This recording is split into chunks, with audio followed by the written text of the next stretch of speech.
Hello, it's Dr. Darnese. Welcome back into another episode here on the Lifestyle Channel.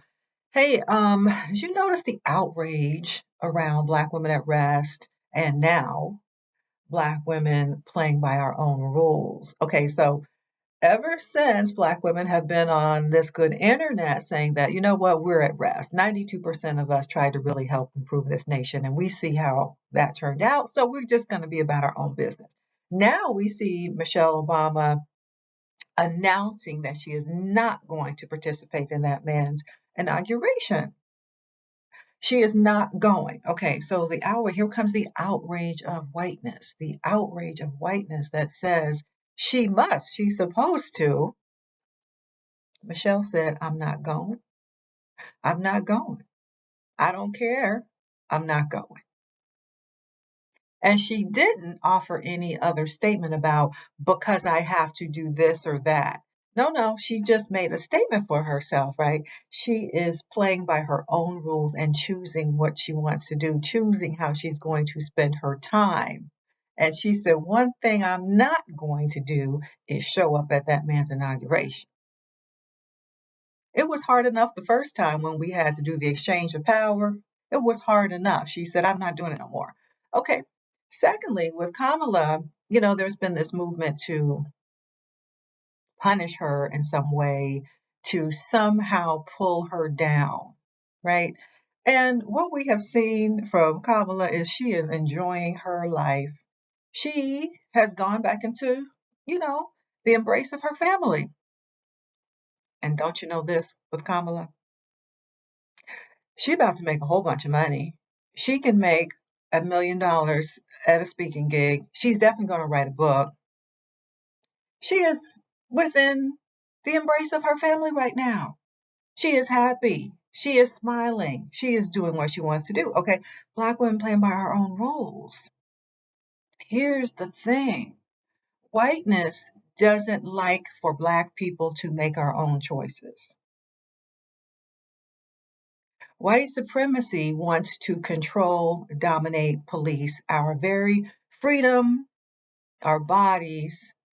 How dare we have the gall, the privilege to decide for ourselves where we will go, where we won't go, how we're going to show up in this world, and how we're not going to show up in this world. White outrage is at a high right now. Now, historically, because I'm a religious historian, historically, we always see this kind of white outrage when we see an increase in Black success, Black leadership. We always see this. We saw this after emancipation.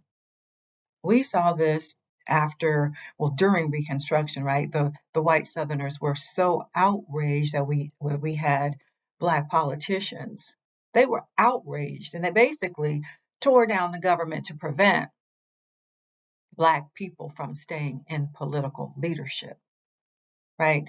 They wanted their positions back, these white Southerners, even though they were literally traitors to the Union. They still felt like, oh, okay, well, after that little skirmish called the Civil War, we should be able to get our positions back. And how dare these Black people be in them?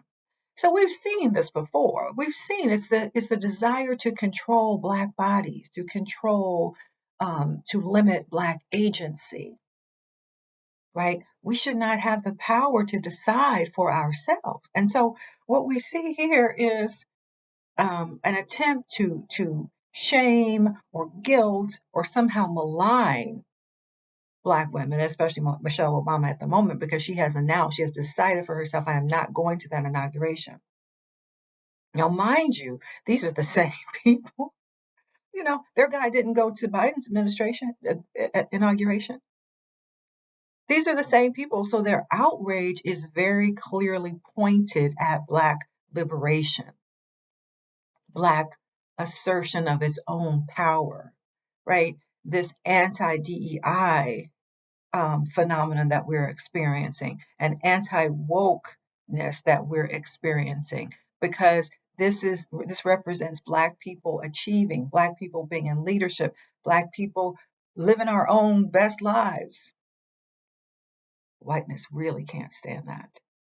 Can't stand it. And it's not me just saying that. So somebody may see this video and be like, oh, okay, well, doesn't that sound racist to say that white people do? No, this is history. This is literally history. This is literally the moment right now. Whiteness really cannot tolerate when Black people stand up and say, I'm going to do this, I'm not going to do that, I'm going over there, I'm not going over there. Our bodies are constantly policed, right? Ask people who get pulled over by the police all the time. Well, what are you doing in this neighborhood? You live around here? Let me see your ID. Ask for our freedom papers all the time. Black people just congregating in a Starbucks. Black people congregating anywhere. So, no, it's not me saying it. It is our actual lived experience. So, what is good is that Michelle is doing great. Maybe she's going to be in Hawaii like she was during the Jimmy Carter funeral. She just stayed in Hawaii and let Barack go.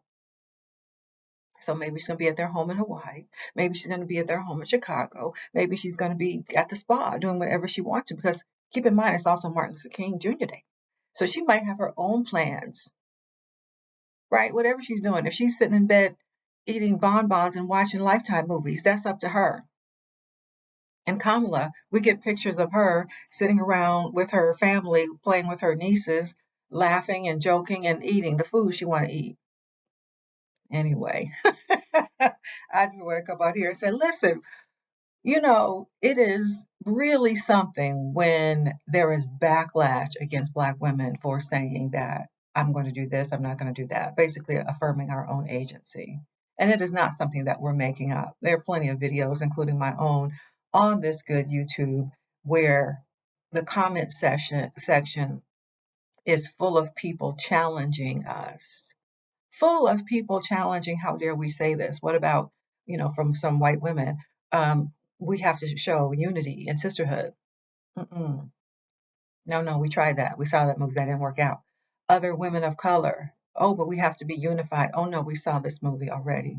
I'm sorry. Some of y'all are about to be deported also because you sided with them. Some of you and your family are about to be deported. But we tried to tell you that. So 92% signing off. Carry on.